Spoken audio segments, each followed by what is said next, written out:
millennials have those moments where like the sun goes away and then you really want to take a nap. Like, one nap.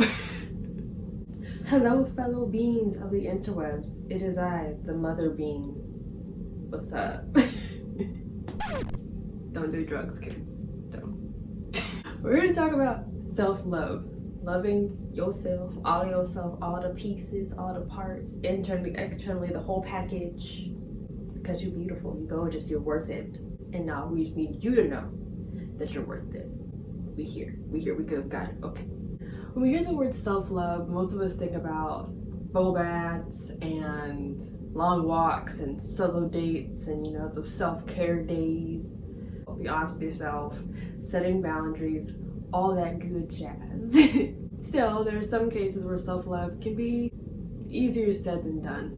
And it makes you wish there was a rule book on how to self-love.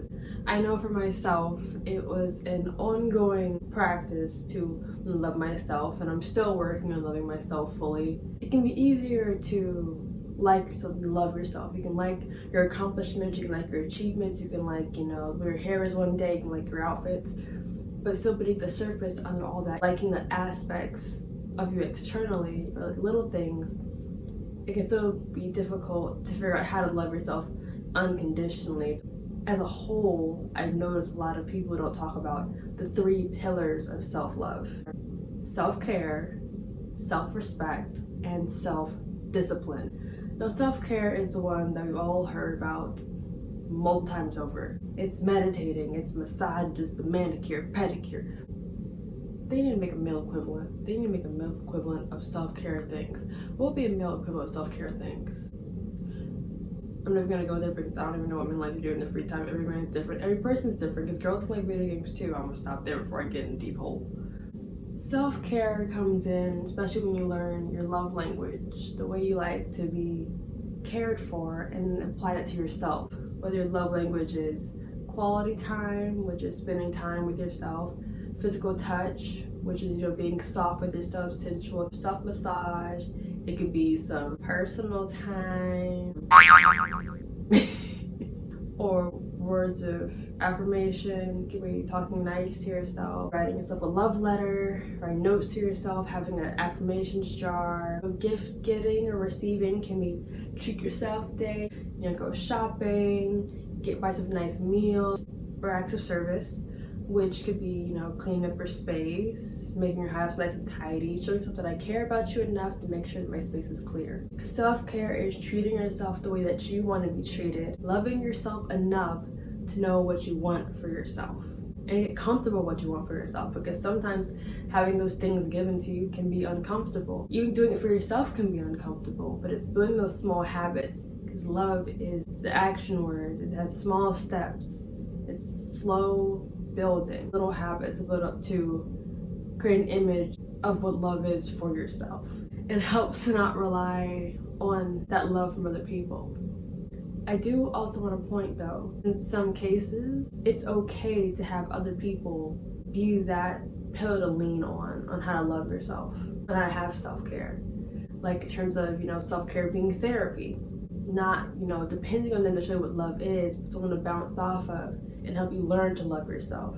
So self-care can be going out with one of your girlfriends or one of your guy friends, a me day, but with someone that reflects back to me the best version of me. Because I know we all have those friends that see the best parts of us. Sometimes we're kind of like, huh?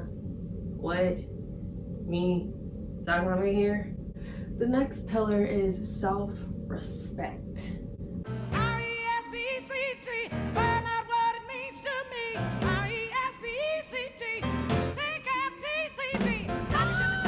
Self-respect is showing yourself enough compassion and care to not tolerate being treated less than you are. It's listening to yourself, the little voice that says, I'm uncomfortable or I'm tired. It's respecting your wishes, what you like, what you don't like. It's pushing yourself, but not to the point of you're on the floor gasping for air. Self-respect is also, big word here, creating boundaries. Imagination. Yes, we love the word boundaries. Finding out what our limits are, what our triggers are, and build those boundaries with people. So, hey, I care for me enough to not tolerate disrespect. I care about me enough to not be pushed faster than I'm comfortable being pushed. Building boundaries is a big part of self-respect, not just for other people with you, but with you also. It's listening to yourself, really listening to yourself and adhering to yourself, respecting your emotions, how you feel, not bypassing how you feel, expressing when you feel disrespected, expressing to yourself if you're sad or frustrated, taking the time to pause and reflect and go inward and feel what you're feeling so you can go on through your day. How often do you demand respect from yourself?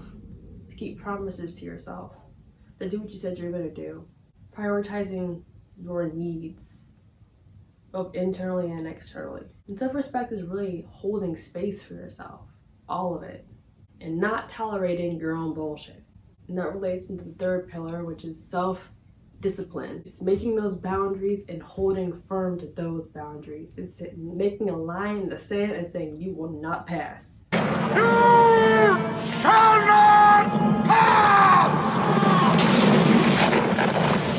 It's both showing self-respect and what's what I'm looking for.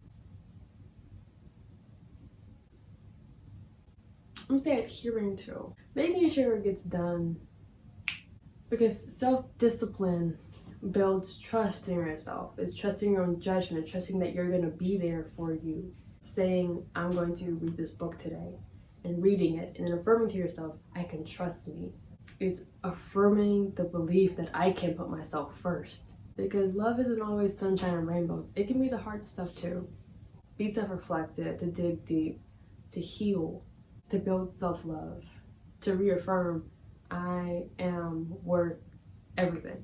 All the good things, all the abundance, all the prosperity. Yes, we're clapping for emphasis because it's important. Self-discipline is committing to self-awareness.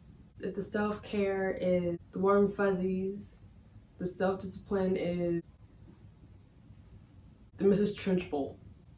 It's balance. It's the light and the dark side of both of it. I don't want to say dark because it's not dark. It's just the uncomfortable bits. And I'm gonna be completely honest. My self-discipline was me sitting here and recording this video because I made a promise to myself that I was gonna do this weekend. I made a promise to myself and you all and everyone I care about that I was gonna put videos up every Wednesday and commit to something. And today I was like, I don't want to do it. I don't feel like it.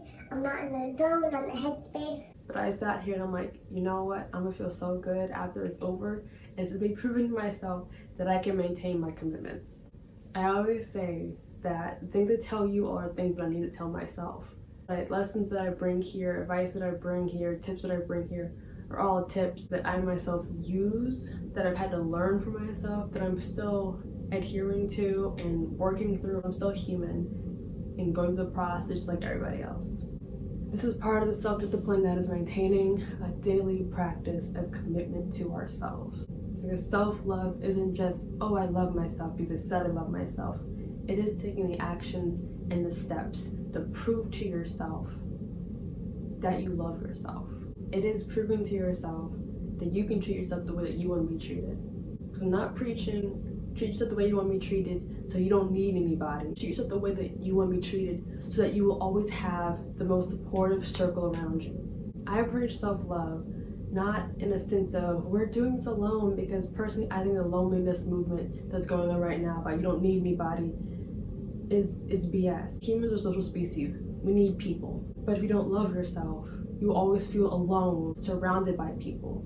Never be able to take up space or be fully authentic if you don't love yourself in your entirety, all the beautiful parts and the ugly parts. Both your aspirations, your talents, your gifts, and your sadness, your insecurity, your jealousy, your anger. Love both of it. Self-care is being gentle with the trauma bits and the sunshine bits. Self-respect is holding space for all emotions. They need a place too. Self-discipline is making a point to work through all aspects and make a practice to learn to love all aspects so you can be fully yourself and stand up and take space in the world and feel like you're a part of it and be comfortable in your own skin That's what self-love is. It goes beyond confidence. It's being comfortable and like, I'm here and I'm okay with everything that's to do with me. All of it. I am the best me because I am the only me. I am it. And that is a blessing. And it's not arrogance. It's not conceitedness. It's not narcissism to be like, I'm the shit. Pardon my French, but I'm the shit. And I've seen confident people who really like stand in power and you're like drawn to them. You're like, I want to be with that person, be near that person. Because when you love yourself, you draw on people that want to love you too. Being a part of a whole is part of the human experience. It's a collective. It's oneness. Self-love bleeds into everything. Once you love yourself, that love goes everywhere. Once your cup is full, you can feed somebody else and help somebody else out. Once you're on top of that mountain, you can reach out a hand and help somebody else out. I'm not saying to love yourself for the sake of everybody else. Love yourself for you. But loving yourself for you, whether you intend to or not, does so many wonders. So many wonders. The biggest wonder of all is the peace in your own skin that I hope in the deep part of my heart that each and every one of you guys get to feel. And I'm gonna leave my disclaimer that I feel like I've preached it enough. If you want to see results, you have to do the work. Listening to what I'm saying won't change anything on its own. You have to actually commit to doing the work and helping yourself. Take the steps. Small steps, baby steps. Any step is a step. Watching this video technically is a step. You gotta go the rest of the way too. I've made it in this video. Thank you for sticking with me through this long emotional ramble. But if you even need advice or tips or tricks you use to practice self-love, self-care, self-discipline, self-respect in your day-to-day life, please leave a comment in the comment section below talking about what you do. I'm sure whatever you have might help somebody else. Whatever questions you have might help somebody else. This is the community I'm trying to build. So let's all, be there for each other. Share the knowledge, share the wealth, share the abundance. And until next week, toodles!